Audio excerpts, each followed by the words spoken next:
Hello అండి, అందరు ఎలా ఉన్నారు? బాగున్నారా? ఈరోజైతే రాగి దోశ బ్యాటర్ ఎలా చేసుకోవాలో చూపిస్తాను. దానికోసం ఒక కప్పు గుండు మినపప్పు తీసుకున్నాను. పొట్టు మినపప్పు అయినా తీసుకోవచ్చు, సేమ్ ఒకటే కొలత. ఒక కప్పు, 2 కప్పుల రాగులు, ఒక పిడికెడు బియ్యము, ఒక పిడికెడు శనగపప్పు, అట్లనే ఒక స్పూనున్నర మెంతులు వేసుకొని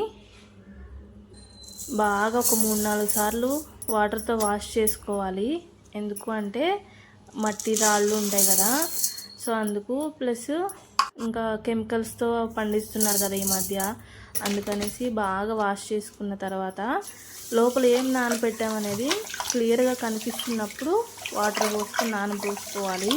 ఒకవేళ సహజసిద్ధంగా పండినాయి అనుకోండి, నానబెట్టిన తర్వాత మంచినీళ్ళు పోసుకొని అదే పిండి రుబ్బుకోవడానికి కూడా వాడుకోవచ్చు. ఇవన్నీ సహజసిద్ధం కాదు కదా, సో కెమికల్స్తో మనకి పండించినవి కదా, అందుకోసం అని చెప్పేసి నేను ఈ వాటరు నానబెట్టిన తర్వాత ఆ వాటర్ కూడా వంపేసి మిక్సీలో కానీ గ్రైండర్లో కానీ మెత్తగా రుబ్బుకోవాలి.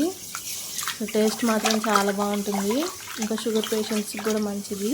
షుగర్ ఉన్న వాళ్ళైతే బియ్యం అవాయిడ్ చేయండి. చిన్నపిల్లలు కూడా ఇష్టంగా తింటారు. ఒక దోశ తినే దగ్గర 2 దోశలు తినేయచ్చు హ్యాపీగా. హెల్త్కి కూడా చాలా మంచిది.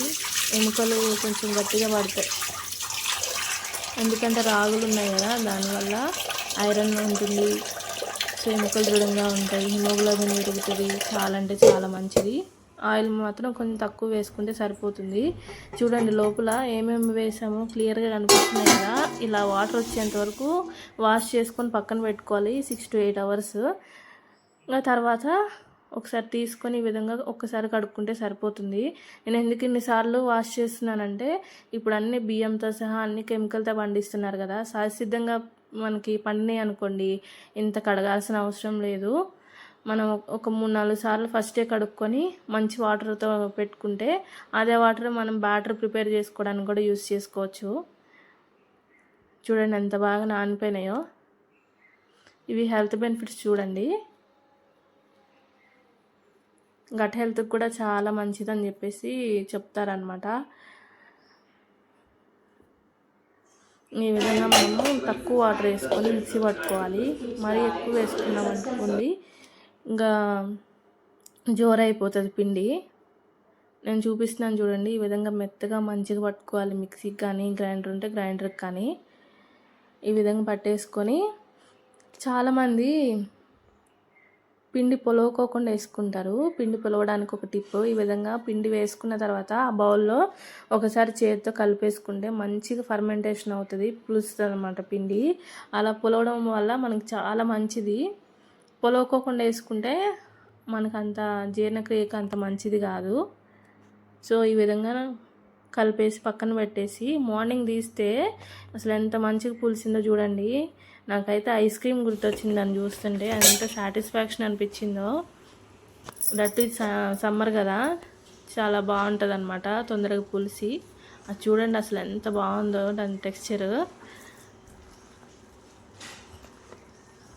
ఈ దోశలో కాంబినేషను పల్లీల చట్నీ కానీ లేకపోతే కొబ్బరి చట్నీ కానీ చాలా బాగుంటుంది. కంపల్సరీ ట్రై చేయండి.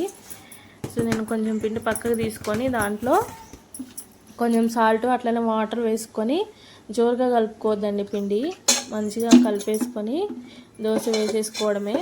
టేస్ట్ మాత్రం చాలా అంటే చాలా బాగుంటుంది. ఇన్నిసార్లు చెప్తున్నానని కాదు, ఒక్కసారి అయితే ట్రై చేయండి. తెలియని వాళ్ళ కోసం మాత్రమే చెప్తున్నాను.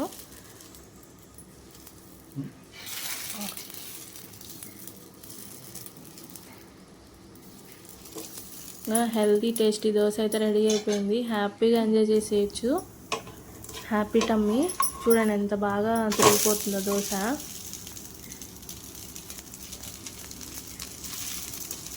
ప్లీజ్ లైక్ చేయండి, షేర్ చేయండి, సబ్స్క్రైబ్ చేసుకోండి. Thank you so much.